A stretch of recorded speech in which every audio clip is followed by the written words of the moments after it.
مسجدیں पाई जाती हैं और हुफ्फाज़ इकराम बड़ी शौक और जौक के साथ, बड़ी मेहनत के साथ, लगन के साथ तरावी में मसरूफ होते हैं, तरावी में लग जाते हैं।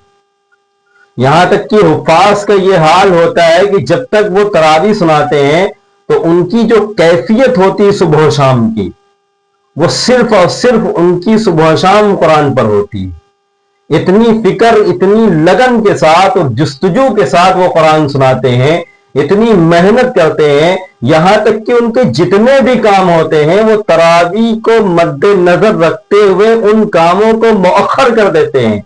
क्यों? क्योंकि उनका मकसद ये होता है कि हमने जो कुरान पढ़ा है, हमने जो कुरान याद किया है, उसको सही सही मानों में, उसको सही सही अंदाज में और उसको सही सही से तरावी के अंदर हमें सुनाना है। उसमें गलतियां नहीं करनी है, उसमें किसी तरह की कोताही नहीं करनी है। हम वक्त इसमें मसरूफ रहते हैं कि किसी तरीके से हम तरावी में जो आवाम हमारे पीछे जो सुनने आती है, सामईन जो आते हैं सुनने के लिए, जो दिलचस्पी के साथ सुनते हैं, अपना वक्त निकालते हैं, हम उनके लिए हुफ्फाज़ किराम उनके लिए अपने वक्त को सर्व कर देते हैं और बड़ी जुस्तजू, बड़ी मेहनत और लगन के साथ वो तरावी सुनाते हैं। और उसके बाद नतीजा क्या होता है? आज का माहौल ये है कि अगर किसी हाफिज साहब में किसी दिन 2-4 लुकमे हो गए या 5-6 बार वो अटक गया, जहन है कुरान का याद करना आसान नहीं है, मामूली नहीं है। और खुसूसन उसका एहतमाम करना, तरावी में इमामत करना, पढ़ाना, लोगों को सुनाना, ये कोई मामूली काम नहीं है। क्या होता है? किसी दिन हाफिज साहब से 2-4 बार अटक हो गई या जुबान उनकी फंस गई या लड़खड़ा गए और पीछे से सामे ने लुकमा दे दिया, हालांकि उसने लुकमा उसको वापस करने के लिए दिया, पीछे से दिया, और हम और आप क्या करते हैं? एक माहौल बना देते हैं। आज हाफिज साहब को कुछ समझ में नहीं आ रहा था, हाफिज साहब थे नहीं मस्जिद में, आज वो सुना रहे थे यहाँ, लेकिन उनका जहन कहीं और घूम रहा था। यही बोलते हैं ना हम और आप। यकीन जानो, उस हाफिज कुरान के दिल से पूछो जो अपनी पूरी मेहनत से और लगन से और कोशिश से और अपनी तमाम तरह की आसाइश को पीछे छोड़कर वो कुरान के लिए अपनी आप को कुर्बान करता है। यहां तक कि वो पानी पीने में, चाय पीने में, खाना खाने में, तमाम तरह के मशरूबात को खाने पीने में उससे रुक जाता है। क्यों? क्योंकि उसका मकसद ये होता है कि हमारी आवाज बाकी रहे, ताकि सामईन को हम अच्छा से अच्छा लहजा सुना सकें, अच्छा से अच्छा उनको पढ़ के सुना सकें, ताकि उनको एक सुरूर आए सुनने में कुरान को। किस लिए वो अपनी आसाइश को छोड़ता है? एक हाफिज साहब के अंदर ही ये जिगरा और कुव्वत होती है।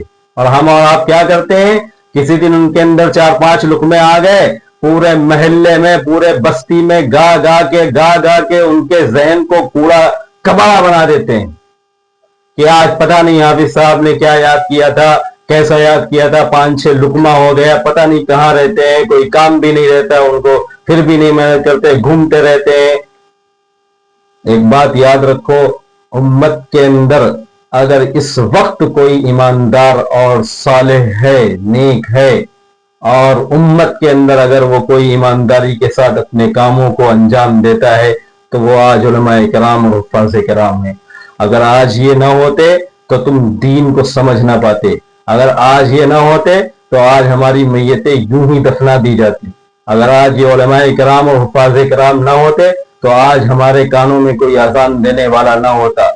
अगर ये उलमाए किराम ना होते तो आज हमारे कानों में कोई अज़ान देने वाला ना होता, हमारा जनाजा उठाने वाला कोई सही से ना मिलता, हमें गुस्ल देने वाला, कफन देने वाला कोई सही से ना मिलता। बुनियादी चीजें हैं ये। आज ये उलमाए किराम की मेहनतों और उनकी बरकतों का समरा है। उनकी कुर्बानियों को फरामोश ना कीजिए, उनकी मेहनत को यूं ही कहकर टाल ना दीजिए कि हाँ जो है गफलत की वजह से ऐसा हुआ ऐसा हुआ। गलतियां होती है इंसान से, और वो भी इंसान है, हाफिज भी इंसान है, आलिम भी इंसान है।